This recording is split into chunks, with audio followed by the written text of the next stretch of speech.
Pria ini bisa menciptakan apa saja yang ia mau, hanya dari menggambar menggunakan krayon ungu ajaib miliknya. Ia menggunakan krayon ungu ajaibnya untuk menggambar sepeda, dan seketika sepeda itu menjadi nyata. Ia bersepeda keliling kota bersama temannya menggunakan sepeda itu. Di jalan, ia bertemu seorang wanita yang ban mobilnya bocor di pinggir jalan.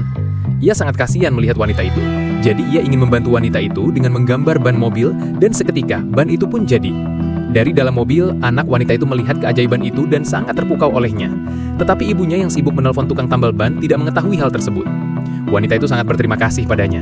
Sebagai ucapan terima kasih, wanita itu mengundang pria dan temannya itu ke rumahnya untuk makan bersama. Anak wanita itu masih penasaran dan bertanya bagaimana ia bisa menciptakan ban mobil yang ia lihat waktu itu. Pria itu menjelaskan tentang keajaiban dari krayon ungu miliknya. Bahkan ia mengajari anak itu cara menggunakannya. Dan mulai saat itu, mereka menjadi saling akrab dan berteman. Tanpa pengetahuan ibu dari anak itu, diam-diam pria itu memberikan potongan krayonnya pada anak itu sebagai hadiah. Mereka menggambar apapun yang mereka mau dan bersenang-senang kemanapun bersama-sama. Sampai pada suatu hari, ada seorang pria yang melihat keajaiban itu. Ia berniat jahat dan ingin merebut krayon ajaib itu darinya. Pria itu ternyata adalah teman lama dari ibu si anak itu. Pria itu berusaha mendekatinya dan berpura-pura baik padanya. Si anak yang sudah kenal sejak lama mengetahui sifat buruk si pria itu dan mencurigai sikap baiknya yang aneh. Keesokan harinya ternyata pria itu terus mengikuti keberadaannya dan berpura-pura baik padanya. Karena kepolosannya, ia mudah ditipu dan dijebak oleh pria itu. Akhirnya, krayon ajaib itu pun berpindah tangan ke pria jahat tersebut.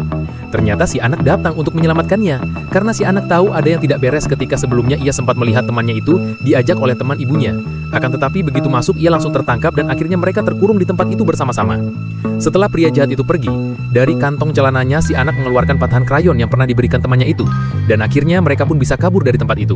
Kemudian mereka menyusul pria jahat itu untuk mengambil kembali krayon ajaib miliknya. Pria jahat itu mencoba melawannya, akan tetapi ia kalah kreatif dan akhirnya terpojok. Karena sudah sangat terdesak, akhirnya pria jahat itu terpaksa memakan krayon ajaib itu. Tiba-tiba cahaya ungu keluar dari tubuhnya, dan seketika ia bisa membuat apapun tanpa harus menggambarnya dulu. Kemudian pria jahat itu membuat sebuah senjata dan mulai menghancurkan tempat itu. Tapi dengan kreatif, pria itu menggambar seekor lebah laba-laba dan melemparkannya pada pria jahat itu. Hewan itu lalu masuk ke dalam mulutnya dan mengambil kembali krayon yang ada di dalam tubuh pria jahat itu. Pria jahat itu pun seketika kehilangan semua kekuatan ajaibnya. Pria jahat itu pun kalah, dan pria ini mendapatkan kembali krayon ungu ajaibnya itu. Nah, jika kamu memiliki krayon ungu ajaib itu, apa yang ingin kamu buat? Coba tulis di komentar ya.